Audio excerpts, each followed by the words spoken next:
Let me tell you about one of the most fascinating discoveries in nutrition science that's completely changed how we should think about rice, potatoes, and pasta.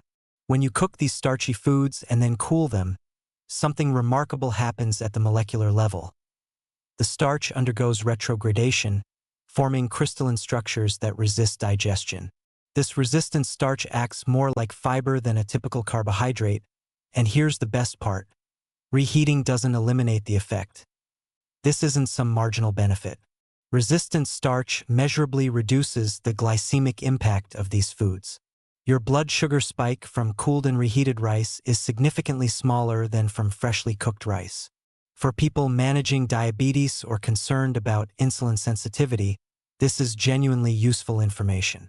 The starch that resists digestion reaches your colon intact, where gut bacteria ferment it, producing short-chain fatty acids, particularly butyrate, that have systemic anti-inflammatory effects. Let's talk about practical implementation because this is delightfully simple.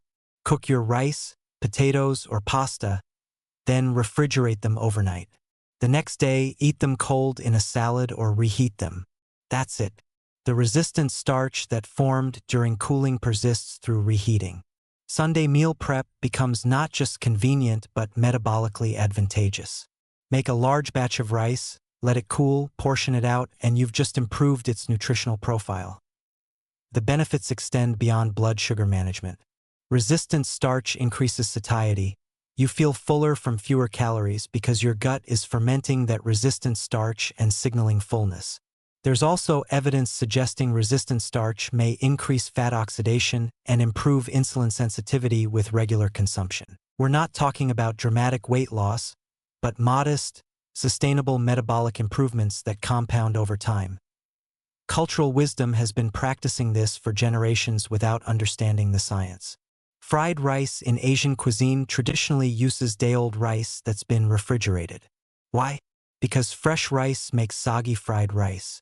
But that refrigeration also increases resistant starch content. Traditional practices often align with nutritional science once we finally bother to study them. Now, let's be clear about limitations because I don't want to oversell this. The effects are real but modest. Cooling and reheating rice doesn't transform it into a superfood that you can eat unlimited quantities of without consequence.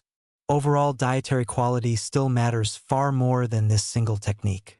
You can't eat a terrible diet and think that cooling your rice fixes everything. Different starches respond differently to cooling. Potatoes develop substantial resistant starch when cooled. Potato salad has a lower glycemic index than hot mashed potatoes. Pasta benefits from cooling, though the effect is less dramatic than with rice or potatoes. Cooking method matters too.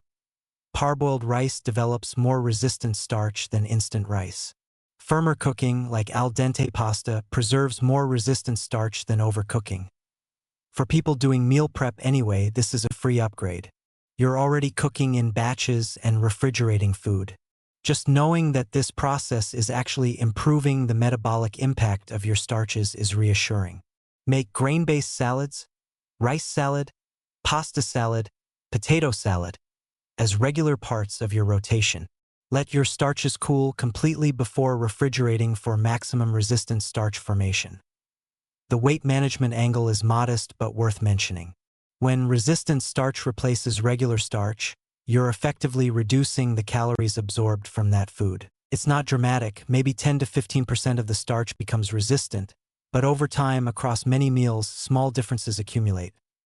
The real value here is that it costs nothing, requires minimal effort, and provides genuine benefits. It's one of those rare nutritional interventions that's all upside and no downside. So the next time you're making rice for dinner, make extra, cool it, and congratulate yourself on accidentally becoming metabolically savvy.